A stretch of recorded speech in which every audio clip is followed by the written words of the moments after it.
नमस्कार, मैं defence advocate अंकुर प्रिया। आज का ये वीडियो खासकर उन सभी लोगों के लिए है जिन्हें जानकारी नहीं होगी या जिन्हें जानकारी होगी उन सभी व्यक्तियों के लिए है। मैं आप सभी व्यक्ति को एक जानकारी देना चाहती हूँ।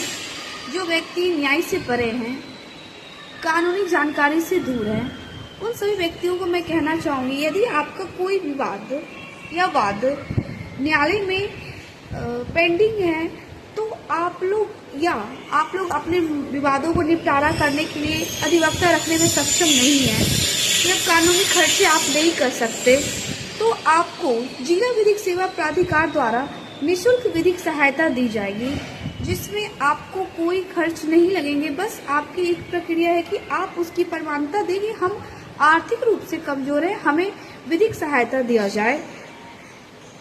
आशा करते हैं आपको ये जानकारी मिल के लाभ मिलेगी।